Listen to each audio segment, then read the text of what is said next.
What's up, guys? Dr. Nick here, Physician Versus, and today's subject is going to be about credit cards and just credit in general. The reason being, I had a lot of people, especially recently, tell me about like trying to get a home loan or, like a loan for their small business that they're starting, or maybe they're looking for a new apartment, they're, moving to change jobs, or, they're starting a new residency somewhere, or maybe like a car loan, because like cars are like really expensive right now. And they found out that their credit is actually not that great. And this is actually more common than people think. And I just wanted to spell out some, credit stuff in this video because it's been helpful for them. And I think it'll be helpful for you all to just sort of understand like what components make up your credit score so that you can, work on fixing that, or at least have some foresight to work on that so that in the future, if for example, you're going to be looking for a home or a new place to live or a car, or a small business loan, so on and so forth, you can preemptively start working on those things so that you can have it, most likely to succeed in the future. And that's what we did actually with our home is, like a year and a half, 2 years out, I was actually working on my credit because what I've been told, and I'm sure that this is probably true for a lot of you out there too, is that if you have, a credit card, you shouldn't use it. Credit is bad. Credit is the devil. People just rack up credit card debt and all those things. And so you should just only use a debit card or only use cash. But that's not entirely true. We were just conditioned to believe that if you use your credit card correctly, which is basically only buy things that you can afford and immediately pay off the balance, then it's actually a great tool for building credit and allowing you to leverage into larger assets that you wouldn't normally have access to, i.e. getting large loans from banks and stuff. They just want to see that you're smart with your money, that you're capable. And so the components that make up your credit score, the number one most important thing out of all these is the number of on-time payments. That is the biggest factor, and if you miss even one of those, your credit score will tank. So make sure that you make your payments again on time. And if you're using it sort of like a debit card, you just buy stuff and then you immediately pay it off, you'll never have an issue with this. The other thing is your credit utilization, meaning out of all the credit that you have available, how much of it are you using? For example, if you are, if you have like $1,000, $2,000 credit line and you are maxing it out all the time, that looks really bad because you're using 100% or a very high percentage of your available credit. And that just shows, again, to these potential investors that, like the banks and stuff, that you are maybe not as savvy with your money and you're utilizing all of your available credit, and that's risky for them.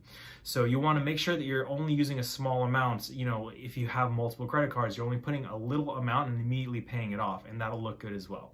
The other thing is your average length of credit history.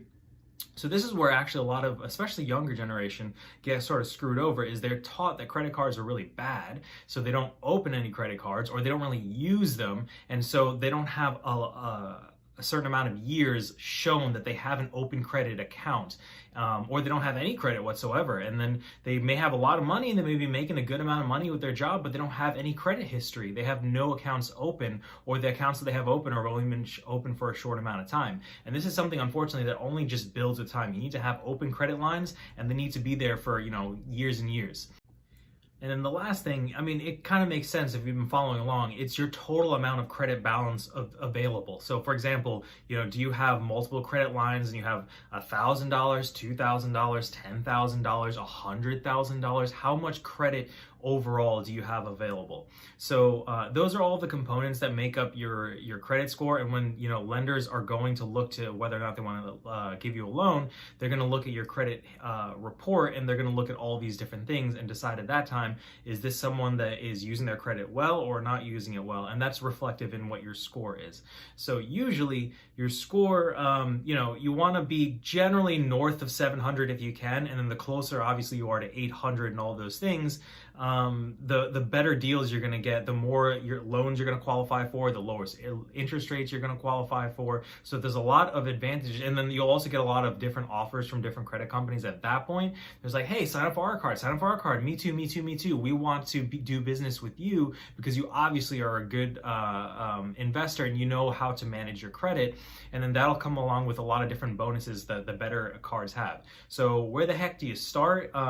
What I found is that if you don't have a lot of credit history, even if you've actually had a fairly good credit report in general, or maybe you don't have the greatest credit report, like where do you start? A lot of places will turn you down right away.